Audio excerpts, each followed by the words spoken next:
Hey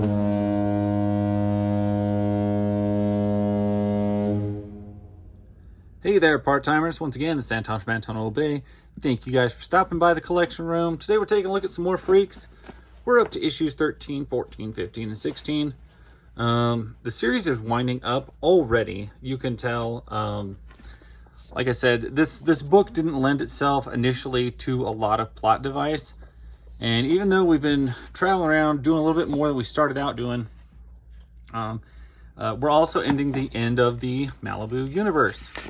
And I think at this point, everybody knew that Marvel had the book.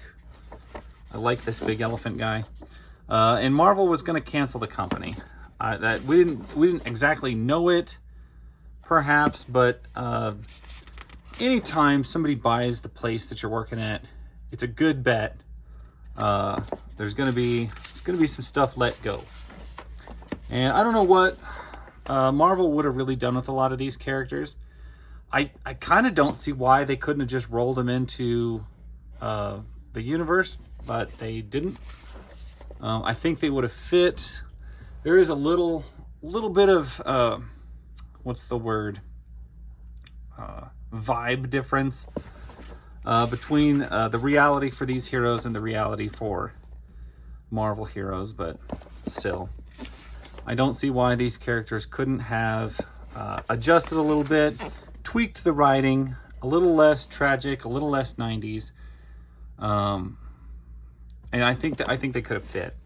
But the thing is, with Malibu and Ultraverse, most of these heroes did not want to be heroes. The way they got their powers is vastly different than you get your powers in the Marvel universe. So maybe those reasons for why Marvel just didn't want any of the characters. We see Contrary here getting ready to make her move against the Freex. She doesn't want to help them, of course. She really just wants power. And I was kind of running through this in my brain. She comes across like kind of the Charles Xavier type, let me form the team, let me put them all together. But really, she's evil. And I've expressed that before. She helps unite heroes and teaches them about their powers, and she'll help people out. But she's also completely in it for herself. She's very selfish, and her purpose is for these heroes. Like she's got the Ultra Force assembled. They're not good. We don't know what they are, but they're not the heroes' intentions. And I just realized I don't think she ever gets a comeuppance, or she never gets exposed. She never gets, at least not her plot anyway. But she never gets taken down. She never, oh, we know what you're about. She never gets found out. She kind of just stays lightly shielded by plots and stuff like that to a bunch of heroes who basically trust her when they shouldn't. Now, there is a few characters that really don't. Pressure in Freex, the blonde leader girl, the angry one, sees through a lot of her stuff and really doesn't like her. Hard Case, I think, pretty much has her figured out as not necessarily 100% on the up and up. But like Prime, Prototype, Topaz, these people seem to be totally snowed by her thing. All throughout the Malibu comics, a lot of characters ran into Rafferty. They called it the Rafferty Saga. It was just this guy who went around killing Ultras. And honestly, about every book he shows up in, one of your characters is going to die. I think they really handled it well. They treat him like a genuine threat. Like, if Rafferty shows up in your book, all right, well, as a reader, you're going to lose somebody. Excuse me. Anyway, here we see that Cayman actually has a human form, but he doesn't turn into it very often.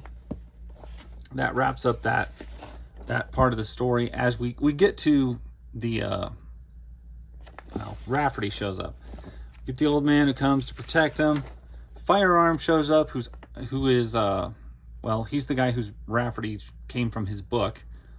Cool character in his own right. He's also been throttled pretty severely. But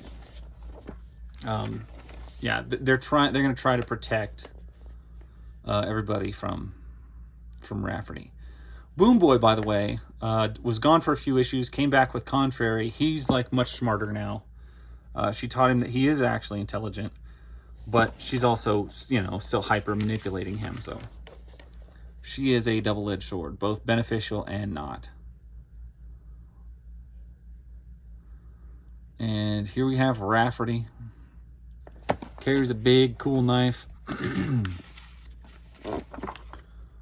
This doesn't have the knife in the cover. There's some where he's on the cover where it does. And yeah, he's just definitely treated like a real threat. He's not a throwaway villain. He is cast through all of the different books. I think he appears in pretty much everything. Even if it's just like a random show up and take somebody out. But I mean, like, he blew Prime's head off. Everybody thought Prime was dead for quite a while. So guy is definitely a danger. Usually uses a crossbow. If I remember right, he does appear in Hard Case. I think he takes a shot at Choice, but I can't really recall. Or that might be one of the few books he doesn't really show up in. But yeah, here we see one of the crew actually getting killed. I think this is Michael. Michael had just had a fight with Cayman, and then actually gives his life for Cayman. So, and I also like the fact that it's not like oh, he'll get better. Oh no, he's gone. He is dead.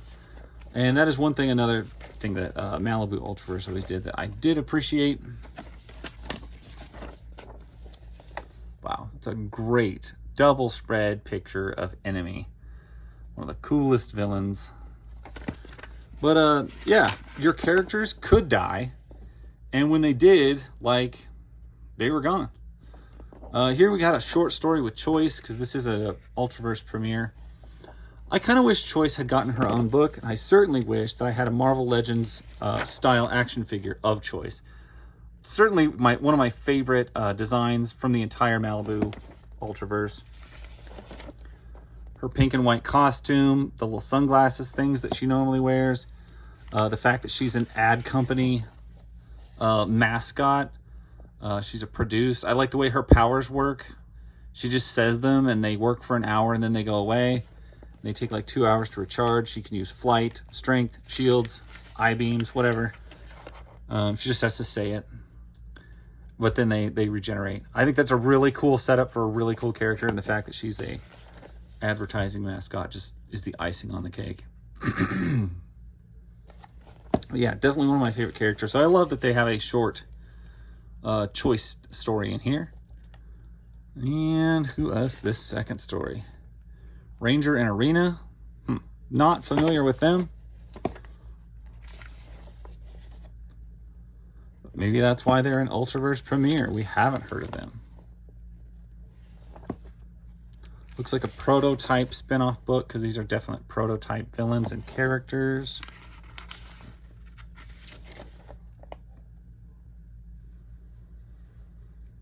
Yeah, I always kind of hated the prototype armor. It always, and this purple guy, it just looked like something Image would draw in their first couple years. Was never a big fan.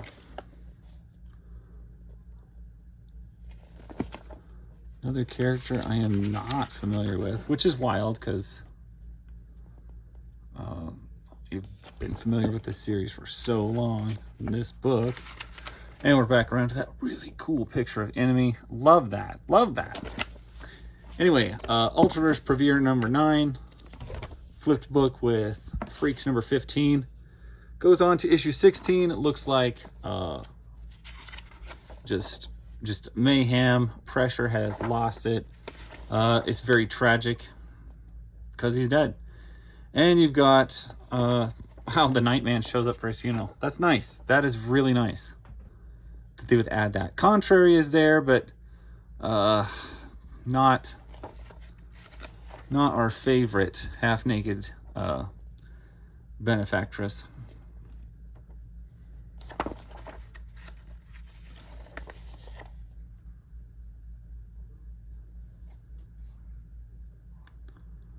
Well, the old man, I think, pretty much sees through Contrary's BS.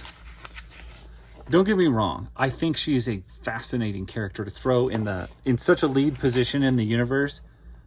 Somebody so clearly and sinisterly manipulative with unknown motives. Just a fascinating character. The fact that they dress her like the White Queen, only sluttier.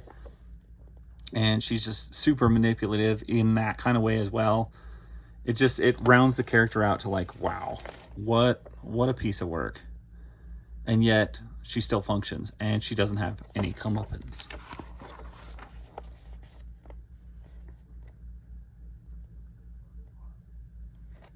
A couple of heroes getting it on.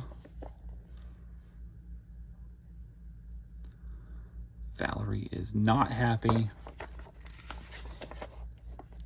I don't love their costumes, honestly. I mean, it's fine that they have them. It's just these are like their weird spacesuit costumes from the big adventure they had. See, there's Firearm in like Rafferty 4 with his knife. He looks that way on a lot of covers.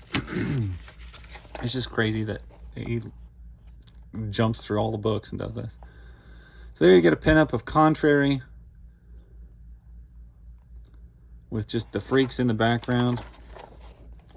Malibu Comics Wants You, 1994. I think by 1994, I don't think they did want you. I think by 94, they were owned by Marvel, and things were looking grim. But anyway, that's 4 more issues of this series. It's a beautiful series. I think the art gets better kind of as we've gone on a little bit later. It's one I know I remember really enjoying when I read it the first time when I was a teenager. It spoke volumes. It's less cooler now I think for myself as an adult. I tend to like some of the other Malibu comic books better. But it has been really nice to run through this one. There's a few issues left. There's the last 2 issues and then a giant size, and that will be the end of the series. And we will get to that at a later point. Till then, thank you guys so much for watching. I greatly appreciate it. Remember to collect and make it fun. Don't let the hobby ruin itself. Anyway, love you guys. Take it easy. That's my story. Bye.